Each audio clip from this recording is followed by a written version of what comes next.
얻는 건 한참, 잃는 건 순간. 제가 전기차를 운영한 지 한 1년이 좀 넘었는데 그간 차를 운행하면서 지금까지 느낀 점들을 기록해 볼까 합니다.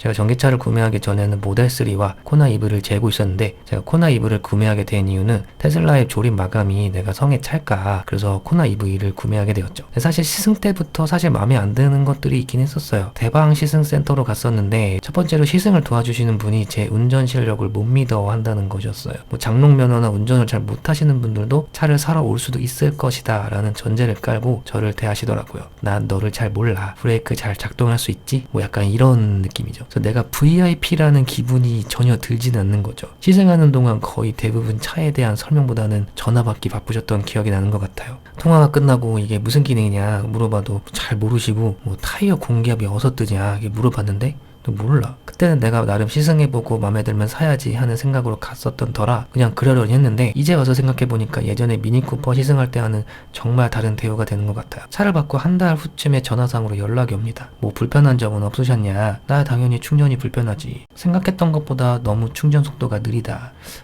그건 저희도 어쩔 수 없어요. 다른 거 불편한 건 없으시냐? 근데 내가 만약에 그 직원이었더라면은 향후 개발 방향이나 계획 같은 걸 얘기를 해준다든지 아니면 지금 800V 충전 스테이션이 개발 중이고 내년 중으로 전국에 배치될 거다 이런 얘기를 들었으면은 브랜드에 대한 신뢰도가 조금이라도 생겼을 텐데 그런 부분들이 좀 아쉽죠. 센터는 한 3번 정도 갔는데 사무실 근처에 블루엔즈가 2군데 있는 거는 미니쿠퍼 탈 때랑은 좀 다른 점이긴 해요. 미니쿠퍼 서비스 받으려면 센터가 잠원동밖에 없기도 하고 일주일 전에는 예약을 해야 하니까 엔진 오일 교체만 해도 평일날 아예 날을 잡아서 가야 돼요. 근데 사실 그런 동네에 깔려있는 블루엔즈나 오토큐가 그냥 사실 동네 카센터랑 별 차이가 없어요. 저는 정비하는 아저씨를 못 보는 게 제 입장에선 이게 정상이라고 생각을 하는데 제가 마주치는 사람은 예약번호 불러준 누나 아니면 정비 내역 설명해주는 정장 입은 아저씨 한 명. 근데 정비하는 아저씨가 직접 와서 이렇고 저렇고는 하진 않는다고.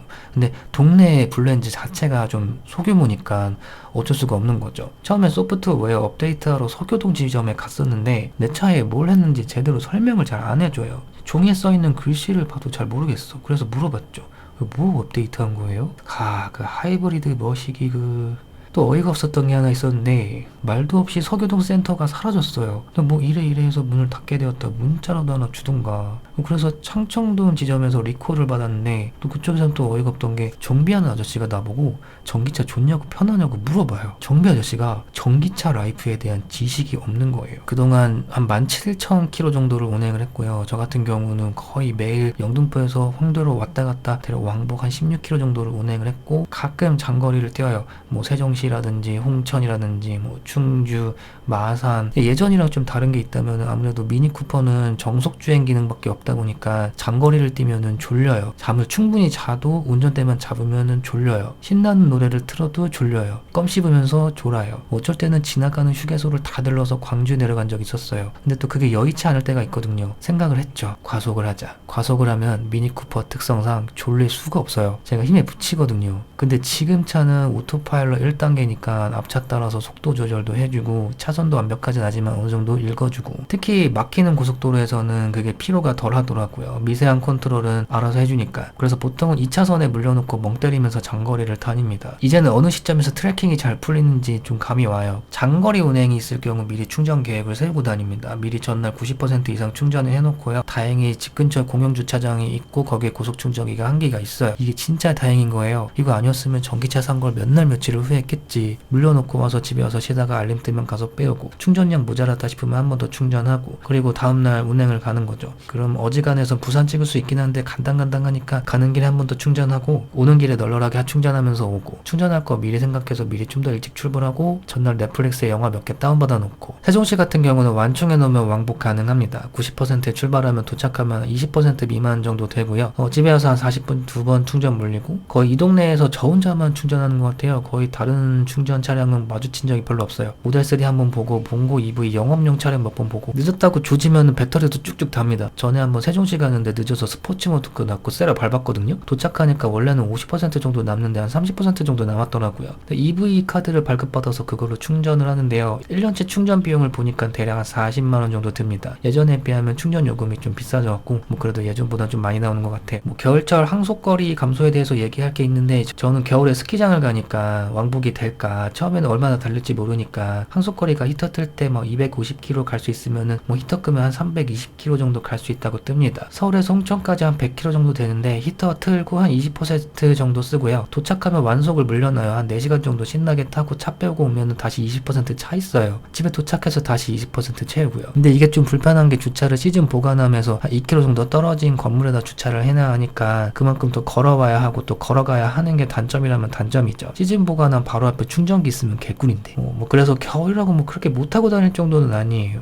그럼 내연차가 편하냐? 당연히 편하지. 개인적인 관점에서 봤을 때는. 근데 사실 에너지적인 측면에서 봤을 때는 전기차가 에너지 사용 효율이 높은 거는 사실이에요. 내연차는 엔진을 돌리고 나오는 열을 이용해서 히터를 돌리는 거니까 어떻게 보면 공짜 히터처럼 보이는 거죠. 근데 실제로는 전기차가 더 적은 에너지를 가지고 비슷한 항속거리를 운행하는 거랑 비슷하다고 볼 수 있어요. 그런 히터를 틀었을 때 그 차이가 눈으로 보이게 되는 거죠. 저는 보통 차를 바꾸게 되면 한계치를 꼭 느껴봅니다. 이 정도면은 딱 충분한 것 같아요. 브레이크랑 타이어 빼고 서스펜션이 좀 물렁하기도 하고 타이어가 좀 두꺼워서 그런지 어디 가서 휠은 잘 안 긁히는 것 같아요. 최대 시속이 예전 미니쿠퍼에 비하면 한 30km 정도 낮기는 한데 그 이상 밟다가 사고 나면 몸이랑 머리가 분리가 되지 않을까요? 미니쿠퍼의 제로백이랑 비슷한 것 같긴 해요. 미니쿠퍼가 좀 더 느린 것 같기도 하고 이거 까딱하다가 못 사겠는데 할 때가 있어요. 그래서 이 차로 과속만큼은 예전만큼 못 하겠어요. 도심 속 라이프에서 반응성 좋은 차가 필요하냐? 반응 좋은 차가 좋더라고요. 예를 들면은 4차선 왕복도로에서 제가 2차선에 있었는데 그 앞에 우회전을 하려면 4차선까지 넘어가야 돼요. 앞에 있는 차들을 앞질러서 차선을 변경할 거냐 아니면 뒤로 붙어서 차선을 변경할 거냐를 골라야 하는데 내 차가 굼뜨면 다른 차 뒤에 붙어서 차선을 변경할 수밖에 없단 말이에요. 그럼 옆 차도 굼떠. 그럼 나도 그 차보다 더 느리게 가야 되거든요. 그럼 제 뒷차가 빨리 가라고 빵 하겠죠. 그럼 난 기분이 나쁘겠죠.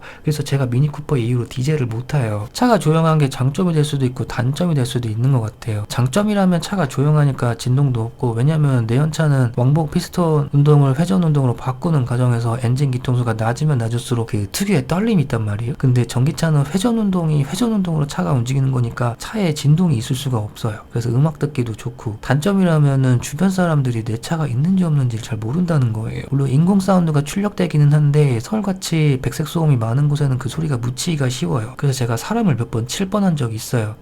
사람들이 잘 모르는구나. 게다가 이 인공 사운드가 전기차 오는 소리구나 하고 모르는 사람들이 있어요. 익숙치가 않은 거죠. 비유를 하자면은 제가 애플워치를 볼 때마다 사람들이 저 시간 보는 줄 알고 어디 약속 있으세요? 하는 거랑 비슷한 것 같아요. 나는 그냥 알림이 와서 본 것 뿐인데 애플워치로 카카오톡 메시지 보고 보낼 수 있다는 걸 모르는 거죠. 특히 내연차는 주차 중에 1단 기어에서 움직이니까 움직일 때 소리가 딱 나요. 응 하면서. 근데 전기차는 아무 소리도 안 나고 앞으로 나가니까 주차 중에 지나가는 사람을 칠 뻔은 하는 거죠. 아저씨 운전 좀 똑바로 해요. 저도 복잡한 곳에서 운전을 오래 해서 그런지 견문색이 조금 있긴 해요. 여기 사람이 날 것 같긴 한데 그래도 내 견문색이 크래커만 하겠냐고. 그렇다고 제가 크락션 울리는 걸 그렇게 좋아하진 않아요. 왜냐면 그걸 듣는 사람이 기분이 나쁘거든요. 내가 그래서 어떤 사장님한테 이걸 얘기를 했어요. 전기차가 좋긴 한데 뭐 이런 게 문제다. 그러니까 그러시더라고. 빵을 해라. 자전거는 따르릉. 차는 당연히 빵빵거리지. 이거 기분 나쁘라고 하는 의도가 아니고 안전을 위해서 빵빵거리는 거다. 빵빵을 해라. 저는 빵을 연습했어요. 사람이 기분이 덜 나쁘게 빵 하는 거죠. 그러니까 좀 낫더라고요. 사람들이 내가 있는지 이제 알아요. 저는 예전에 세차를 5번 돌리면 한 번 셀프 세차하고 그랬었거든요. 기스 좀 나더라도 몰아서 광택 내고 말지. 근데 제가 예전에 자주 가던 데에서는 자동 돌리다가 한 번도 장기스 난 적은 없었어요. 그래서 내가 세차 기술이 없어서 그런지 셀프 세차보다 자동이 더 깨끗한 것 같아요. 근데 전기차는 주유소를 안 가니까 자동 세차 비용이 괜히 아까운 거 있잖아. 차라리 셀프 세차 가서 10,000원을 쓰고 말지. 그래서 세차를 잘 안 하게 돼요. 물론 제가 유리막 코팅을 올려놓은 상태라서 비가 와도 한 번에 도로 달리면 다 떠내려가긴 하는데 그래도 눈 맞은 건 어떻게 해결이 안 되거든요. 가끔 주변 사람들이 물어봐요. 전기차 좋냐고. 네, 좋습니다. 단 집에 충전기를 설치할 수 있다면. 하지만 세상에 단점 없는 제품은 없어요. 아니 이게 지금 뻥안 치고 화면이 하나도 안 보여요. 여기서 보인다. 살짝 보이네. 이제 하나도 안 보여. 와, 이거 백화현상 이게 다 된 것 같은데? 와, 하나도 안 보인다. 충전 타입을 선택해 주십시오. 회원 인증 방식을 선택해 주세요. 회원 카드를 접촉해 주세요.